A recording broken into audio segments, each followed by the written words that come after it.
Olá, meninos! Hoje eu vou fazer então a correção, né, dessa proposta de atividade dada no dia 16 de julho, tá legal? E aí eu vou explicar cada um dos pontos.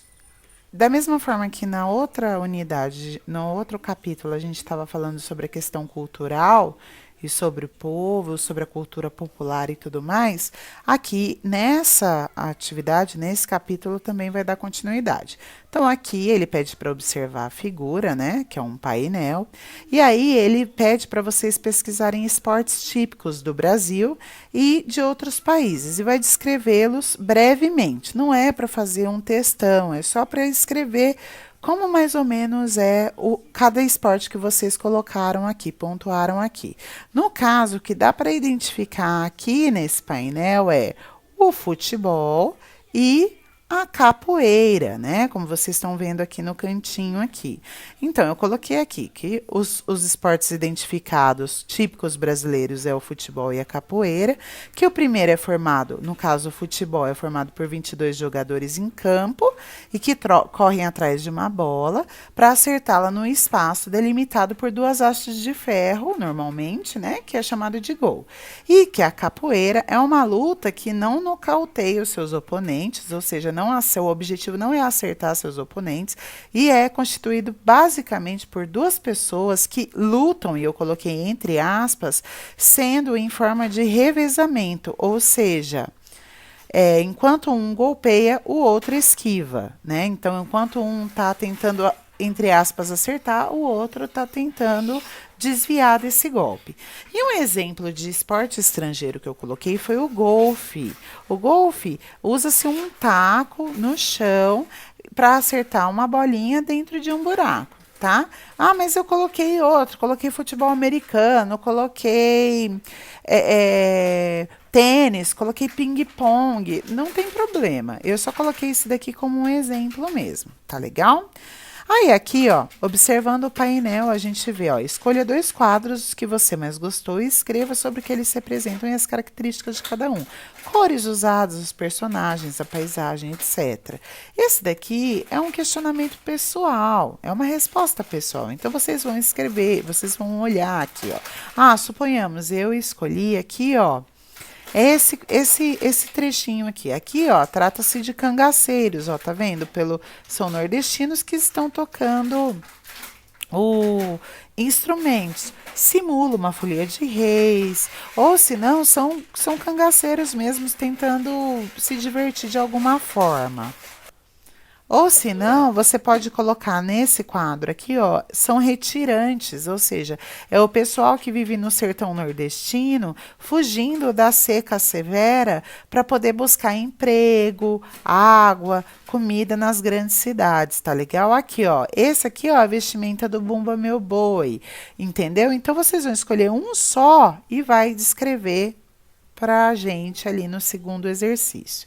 Nesse terceiro, ele pede, você mostra que os quadros têm medidas diferentes. O que isso significa? Que vocês vão criar a versão dos quadros de vocês, pelo que vocês escreveram lá atrás, tá? E também é uma resposta pessoal. Mas olha só, e faça um painel com eles, mas com medidas diferentes e formas diferentes. Vocês vão usar os mesmos elementos dos quadros escolhidos, só que vocês podem fazer um maior, um menor, pode fazer tudo do mesmo tamanho, ou pode. Tá legal? Colocar um em cima e um embaixo, ao invés de um do lado do outro, e assim vai.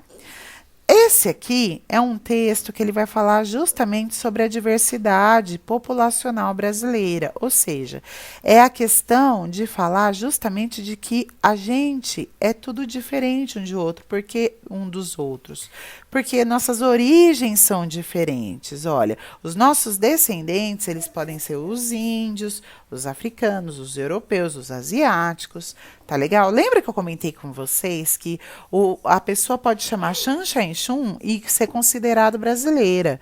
Por quê? Justamente por causa dessa diversidade, dessa mistura, dessa miscigenação da população brasileira, tá legal? Converse com seus familiares e conte-nos qual é a origem da sua família. Então, ó, a minha origem É portuguesa, italiana, indígena e africana. Mas aí vocês vão questionar para o pai de vocês. Ah, eu não sei, professora.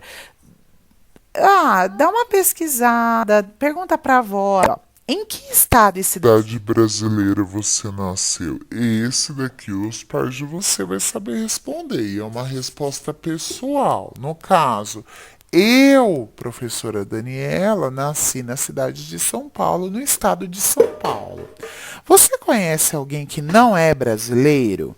Isso também é uma resposta pessoal. Caso você conheça, você vai colocar que país que ela vem e você vai falar um pouco sobre ela, como ela não é, se ela reage diferente conosco, no nosso país, se a cultura dela é muito diferente, tá? De acordo com o texto, por que somos diferentes? E, em sua opinião, por que somos diferentes? Então, ó, de acordo com o texto, somos diferentes porque foi se formando por muitos séculos com povos de origens diferentes. Aí, ó, e por que somos diferentes? Na sua opinião. Então, isso é uma resposta pessoal. Vocês vão colocar o que vocês acham que cabe para justificar o porquê, o motivo pelo qual a gente é tão diferente um do outro. E aqui é uma reflexão do Carlos Drummond de Andrade, que ele é um grande poeta falando justamente que ninguém é igual a ninguém. Todo ser humano é um estranho ímpar. Lembra da história do número ímpar que eu tinha explicado? Ele sempre vai ser ímpar, ou seja, ele é diferente, muito diferente. Todo mundo tem a sua peculiaridade, todo mundo tem a sua característica que destaca diante dos outros. Tá legal? Um super beijo e espero que eu tenha ajudado vocês. Tchau, tchau.